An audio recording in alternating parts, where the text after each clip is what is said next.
Here we go. I am here right now with Ward 2. Weird one. Ward 1. Ward 1, downtown Port Hope. My name is Deanne Carlo. Beside me right now is Claire Holloway Wadwhani. Correct. Thank you. You got it. So thanks for answering my messages on Facebook or email, which I did with pretty much every single one of the mayors and councilors to be. So it's going to be a lightning interview. Alrighty, let's do it. We're going to have 5 questions about different subjects. And you ready? Okay, Here I'm we in go. the hot seat. So the first one, this is about you. Okay. If you were given a magic wand to change anything in this town, what would it be and why? In other words, if you had a magic wand and could change anything in this town, what would you change and why? Ooh, that's a tough one. Partly because I think there's a lot of really great things about this town. So I don't think there's a lot that needs sweeping changes necessarily. But I think there is a pressing need that's on everyone's mind right now, and that's affordability. I've been following with great interest the work that some activists have been doing about the right to safe shelter and to shelter in peace. And I know that there are a lot of people in our community who are unable to find appropriate housing here in our community. And that means that we're not keeping families here. We're not even able to keep our seniors here who want to age in place in Port Hope. So if I had a magic wand, I think I would take some of the vacant lands that we have here, even in Ward 1, and build some, beautiful housing that is accessible and affordable so that the people who want to be here can afford to be here. Perfect. Okay. So number 2, we're going to switch to businesses and environmental stuff. Okay. I think you like these kind of topics. What do you think is more important, the business development of this township or the environmental aspect? And if your answer is a balance of both, how do you think will you be able to do this as part of your agenda? Let me rephrase that. I have another way of asking as well. What do you think is more important, the business development of our municipality or the environmental concerns of the residents? Yeah, I'm not really sure that those have to be an either or, really. I don't see those as being in competition. I think what we're looking for generally as a community are ways to grow and develop our local economy while preserving what we love about this place. And one of the things I believe we all love, and I certainly hear this from people when I'm out talking in the community, is that we love the nature that is part of our urban experience here in Port Hope. We really do live in an ecosystem and a very vibrant ecosystem thanks to our forested ravines and the tree canopy that we have. So I think when we're looking at business development and economic growth, I think that would be really exciting to explore how can we marry those two together. I think there's a lot of opportunities coming in the next few years and decades around the green economy, and there's going to be a lot of new businesses and new industries and new supply chains and value chains that are going to develop around sustainability and green business models. And I think it would be very exciting to look at how we as a community that is green already could start attracting some of those industries as part of our business development plans. Perfect. Okay. The topic regarding old and new. Old and new. Ooh. Okay. Knowing that the big demographic of our town are older and retirees, how do you think we should balance the plans with our youth? I think that's really interesting. And I also think, again, I'm not sure that this is something that is an either or. I think that the interests of our seniors, our aging population, and our young population are fairly overlapping. We all want to have opportunities here. Seniors want to be able to age in place. Young people want to be able to start their lives here and raise their families here. So as I mentioned before, affordability is a cross-cutting issue that I think impacts both our younger and our older community. I think use of public spaces and opportunities for recreation and gathering together as a community is also really important. So I think when we're looking at our arts and cultural events and those things that are the anchors on our community calendar, like the fall fair or the candlelight walk or float your fanny. I think it's really important that we consider how those events are catering to different age groups and different demographics, to make sure that everyone who's part of this community has an opportunity to be part of those and be part of those community celebrations in a way that's appropriate to them, regardless of the phase in life that they're in. Thank you. That's good. So we're down to our last two questions. Okay.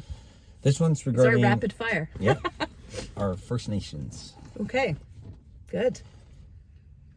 Do you have a truth and reconciliation plan with Indigenous people? If so, what is your agenda on this? Or let me rephrase another way of saying it. What are your plans to help our community participate in the reconciliation with Indigenous people? Ooh, you know what? That's a really important question and very timely, given an interaction I had just today, actually. I think it's very important that our community has a plan. I don't think it would be appropriate for me as a non-Indigenous person to weigh in on what that plan should look like. There was a commitment made last fall by the municipality on Truth and Reconciliation Day that we would be developing an Indigenous cultural appreciation strategy for the town. And when I was at the door over on Peacock Boulevard recently, I spoke with a neighbor who then followed up with me to raise concern about, as an Indigenous person herself, about the lack of action and official statements and official support from the municipality around this issue. So I sent in an inquiry to the town asking about the progress on the development of this strategy and how and when Indigenous community members would be engaged and consulted as part of that. It took a couple of weeks to get a response. I did get a response today, and I was dismayed to learn that, in fact, the draft of that strategy has already been produced internally within the staff of the municipality, without consultation or engagement with Indigenous community members. I think that's a bad way to start, especially in terms of building trust and really, engaging as a community. So I was really dismayed to hear that. I have followed up with the question as to whether there was anyone part of that process who was Indigenous. Potentially there were Indigenous staff members who were part of that internally. I haven't yet received that response, but I do think that's where we need to start. We need to start by connecting with the Indigenous residents who are here with us in our community, and we need to talk to them and find out how they would like us to engage in that process to make sure that we're going to get it right and do it in a way that is reflective of their interests and really centers them as the leaders in that process for our community. Perfect. So for my last question, corporations and people. Okay.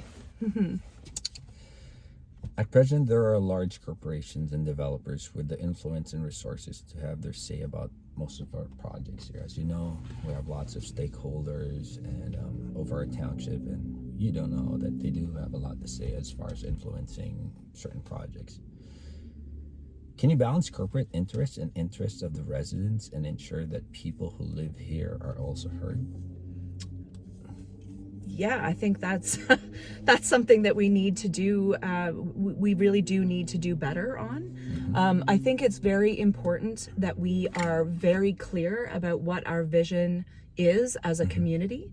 I think that needs to be based on proactive consultation and engagement with diverse residents in the community. And by that I mean, posting a survey on the website is not going to cut it. Yep. We need to go out and make sure that we are hearing all of the diverse perspectives, experiences, and voices that make up our community. This is the fabric, our cultural fabric and demographic fabric of this place. And I think we need to make sure that these values and visions that we have together are explicitly expressed in our official plan and in our strategic plan as our community. I think we need to do a better job of enforcing that and making it clear as we negotiate with corporate partners and especially developer partners what our expectations are. And we need to proactively work with the developers who want to be part of that. I think the approach that I have seen from the outside seems to be one where we kind of wait for others to come to us and tell us what they want to do, and then we process those applications. I think we need to do a better job of stating at the outset what we want, and making sure that we're going to get developer partners that want to be a part of that. Another way I think that we can do this, and as far as sort of connecting with the role of council. One of the things that I would really like to do for whether it's for planning applications or for anything else is I would really like to request that staff reports to council that include information about consultations and recommendations for decisions that the council is going to be making. I would really like to see those staff reports have specific sections that are about how does this align with our official plan, how does this align with our strategic plan, so that it's very clear that we expect that analysis to be part of all decision making.